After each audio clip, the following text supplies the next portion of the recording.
Olá, meus cumprimentos a todos. Aqui estou eu para tratar do texto Incompreensão, capítulo 72 do livro Fonte Viva, psicografia do Chico Xavier, pelo Espírito Emmanuel. Esse texto parte de uma fala de Paulo de Tarso, que está em Coríntios 1, capítulo 9, versículo 22. E diz assim, aspas, fiz-me fraco para os fracos, para ganhar os fracos. Fiz-me tudo para todos, para, por todos os meios, chegar a salvar alguns. Fecha aspas. Então a gente vê que aqui, essa fala de Paulo, ela tem um conteúdo gigantesco. Ele fala, de como ele adequou a fala dele para as pessoas mais simples. Depois ele fala que ele fez tudo o que era possível para ele fazer para atingir os seus objetivos, que era passar os ensinos de Jesus. E depois que ele usa todos os meios. Então aqui ele está falando de didática, de metodologia, todos os meios para chegar a salvar alguns. E aqui ele está dizendo que ele tem consciência de que por mais que ele se dedicasse, ele não ia conseguir atingir a todos, salvar a todos. Então vem o Emmanuel para falar de que a incompreensão é uma questão da vida, e que nós não podemos ter a pretensão de sermos compreendidos por todos. E daí ele vai falar que ele vai fazer uma comparação com a luz, e ele diz que a luz ofuscante produz a cegueira. Então aqui ele está falando da graduação ou gradação do que nós pretendemos ensinar.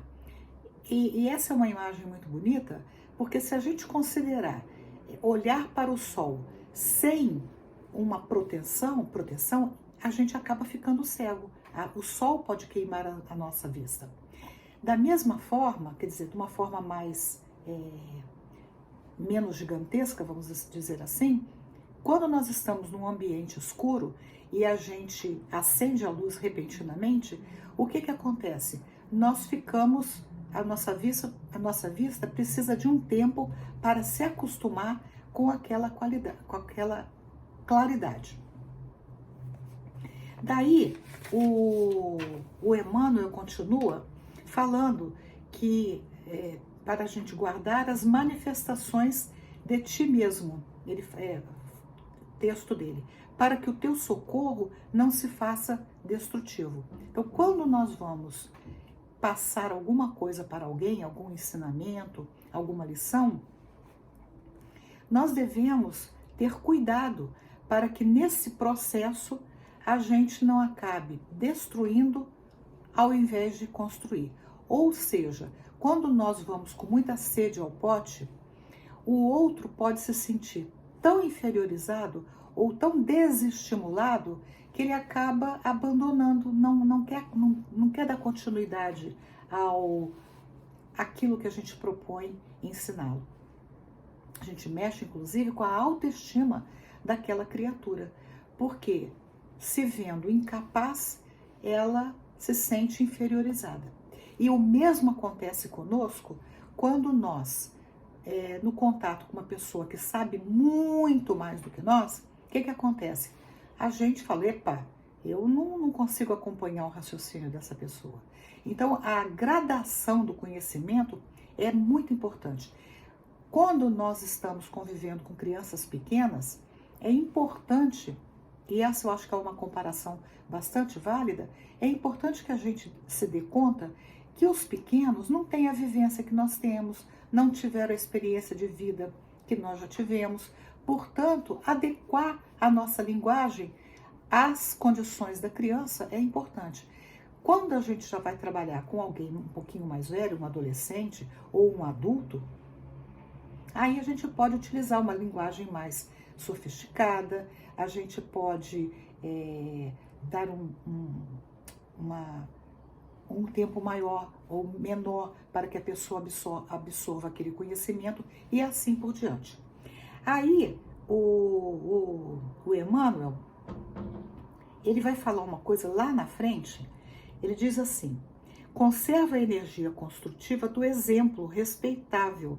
Então, ele aqui está falando que quando nós ensinamos, nós também precisamos cuidar para que o nosso exemplo pessoal seja compatível ou corresponda àquilo que nós estamos ensinando. Não adianta a gente ensinar uma coisa e fazer outra, né? No meu entendimento é isso.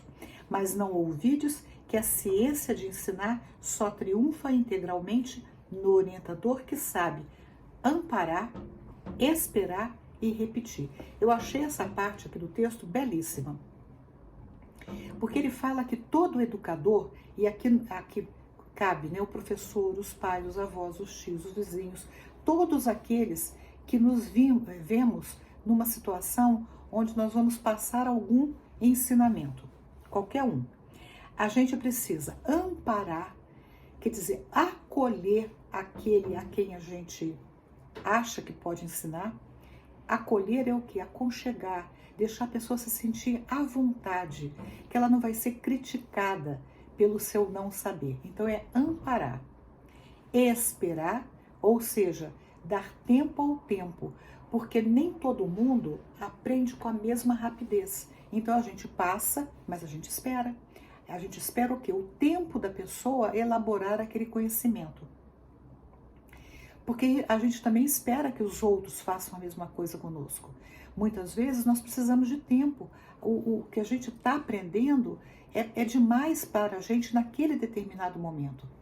E a outra coisa que ele fala, a terceira coisa, é repetir.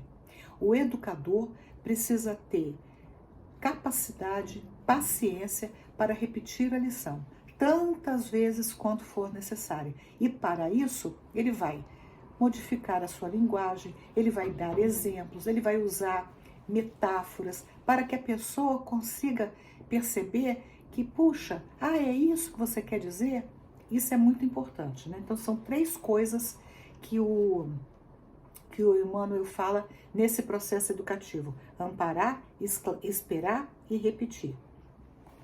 Depois ele cita Jesus, que Jesus teve toda a paciência para conosco, inclusive como um espírito muito superior, mas milhões de vezes à nossa frente. Ele veio até nós, se colocando num patamar onde nós pudéssemos o mais possível compreendê-lo. Ainda assim, ele não alcançou todos nós. Agora, essa lição, ela me parece assim, uma verdadeira aula de relacionamento humano. Porque quantas vezes nós criamos atritos nos nossos lares porque nós queremos que o outro aprenda, que o outro nos compreenda numa velocidade que nós mesmos não alcançamos. E aí dá briga, conflito, desentendimentos, né? Então, eu penso que essa lição aqui, ela nos ajuda muito a, no dia a dia, adequarmos a nossa fala, adequarmos a nossa linguagem para com aqueles com quem nós convivemos. Gostaram desse vídeo? Se gostaram, dê um joinha, compartilhem e até o próximo vídeo, se Deus quiser.